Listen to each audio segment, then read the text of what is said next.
नमस्कार। अज अस बनान लगे हैं ये रंग बिरंगे चौल। ये रंग बिरंगे चौल अस अज होली पर बनान लगे हैं। इसी बनाने आस्ते असें कढ़ाई ले ली। कढ़ाई च पाई ले मैं घ्यो। तुस चाहो तो कुकर भी लेई सकदे हो, पतीला भी लेई सकदे हो, जियां थुआढ़ा मन करे। घ्यो तुस बद्ध घट्ट भी लेई सकदे हो, पर मैं इत्थै थोड़ा ही घ्यो लेआ। घ्यो इत्थै मैं इन्ना गै लेआ जेह्दे च साढ़े मेवे तलोई जान। एह्दे आस्तै असें लेई लेआ गोटा, थोड़े नेह् लेई ले बदाम, एह् लेई ले मैं अखरोट, सौगी, इक कोली चौल।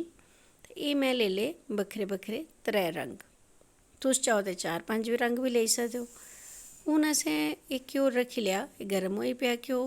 एह्दे च पाई ले मैं पैह्लें बदाम, फ्ही पाई लैने अखरोट ते कन्नै गै पाई लैने गोटा।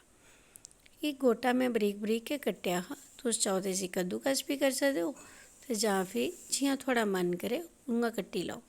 हून मैं एह्दे कन्नै गै सौगी पाई लेई।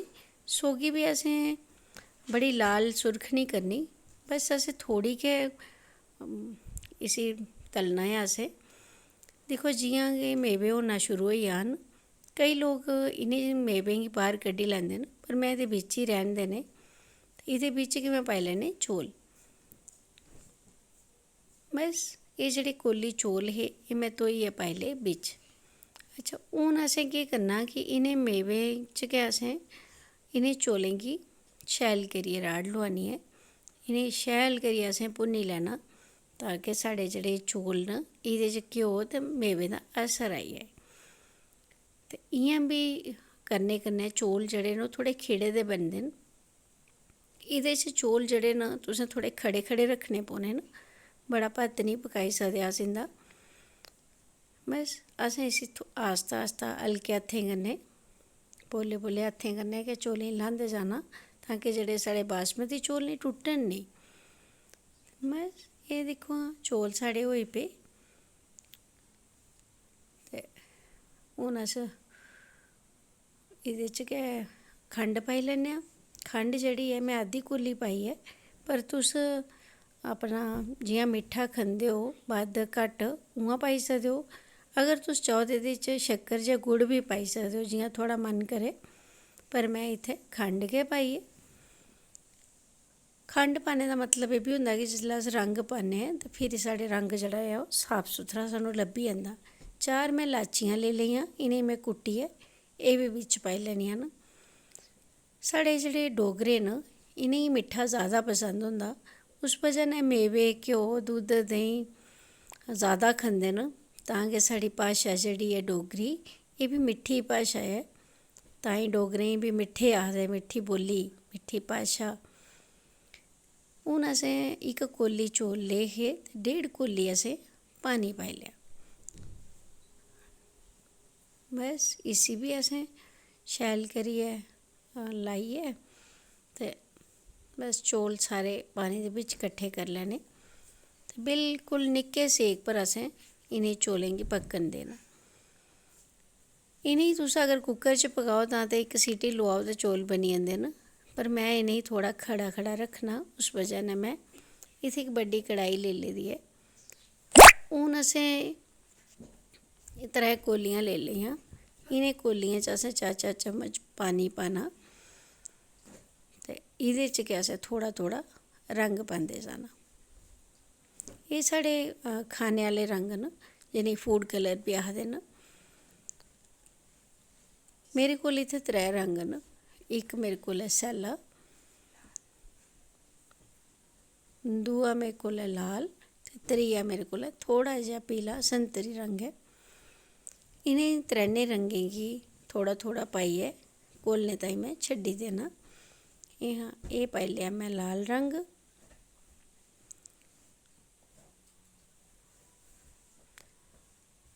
त्रीया आई जाना साढ़े कोल संतरी। एह् जेह्ड़े इ'नें चौलें गी मैं हमेशा होली पर बनानी ऐ। होली पर रंगें दा तेहार ते होंदा गै, पर एह् रंग बरंगे चौल इस होली गी 4 चन्न लाई ओड़दे न। इसी तुस भगवान दा भोग बी लोआई सकदे हो, ते आंढ गुआंढ बंडो मठाई दी जगह। एह् दिक्खो हां बिच्च बिच्च असें हून चौलें गी दिखदे रौह्ना कि एह् पक्के न जां नेईं। अज्ज चौल साढ़े बने नहीं हैन, इ'नें बनने अजें टाइम लग्गना। फ्ही दिक्खन लग पे अस चौलें गी कि बने जां नेईं, पर अजें बी चौल इ'यां ते पानी सुक्की गेआ, पर अजें चौलें दा दाना जेह्ड़ा ऐ एह् थोह्ड़ा कच्चा ऐ, दिक्खो थोह्ड़ा डड्डरा ऐ। हून असें इसी फ्ही खट्टी लेआ 2 मिंट ताईं। एह् दिक्खो 2 मिंट होई गे हे, इ'नेंगी अस दिक्खी लैन्ने आं। दिक्खो चौल साढ़े बनी गे न। इ'नें चौलें गी अगर तुस रंग नेईं बी पाना चाहो, इ'यां बी तुस मिट्ठे चौल खाई सकदे हो, पर अगर थुआढ़ा मन है कि असें रंग बी पाना जियां में बनाए दे न, ते में केह् करना, जियां हून मेरा भोग आस्तै में एह् दिक्खो पैह्लें गै थोड़े हारे चौल में कड्ढी ले न।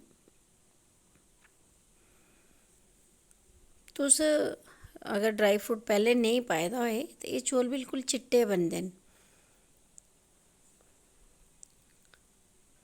ते बस हून असें थोह्ड़ा थोह्ड़ा करियै रंग पांदे जाना। अच्छा, जियां कि मेरे अपने ञ्याणे न, मेरा पुत्तर जेह्ड़ा ऐ उसी तिन्नें रंगें दे बक्खरे बक्खरे चौल चाहिदे, ते में ओह्दियां 3 कौलियां बक्खरियां गै बनाई ओड़नियां, बाकी चौलें च में रंग रलाई लैना। इ'यां गै असें 3 एह्दियां पार्टीशनां बनाई दियां, मतलब 3 असें एह्दियां लाइनां लाई दियां। हून एह्दे थल्ले आह्ले सारे चौल इस्सै रंगे दे होई गेदे होने, है ना, किन्ने शैल लग्गा दे, बिल्कुल होली दे रंगे लेखा। उ'ऐ नेहा रंग बरंगा भत्त साढ़ा। एह् दिक्खो, है ना। हून इ'नेंगी अस पैह्लें बक्खरा कड्ढी लैना, फ्ही में रलाई लैने। एह् दिक्खो, एह् पीले ते ओह् आई गे साढ़े सैल्ले। साढ़े डोगरें दे खाने दी जिन्नी तरीफ कीती जाए उन्नी घट्ट ऐ। अस निक्के होंदे बी इ'नें होली आह्ले चौल आखदे होंदे हे, ते अज्ज बी मेरे ञ्याणे जेह्ड़े न ओह् इसी होली आह्ले चौल गै आखदे न। तुस बी सनाएओ, अगर तुस एह् चौल बनांदे हो ते थुआढ़े आह्ले पास्सै केह् आखदे न। कुछ लोग इसी जरदे आह्ले चौल बी आखदे, जरदा मतलब कलर, रंग।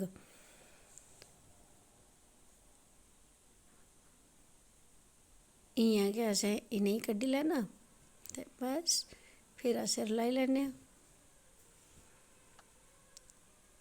एह् दिक्खो,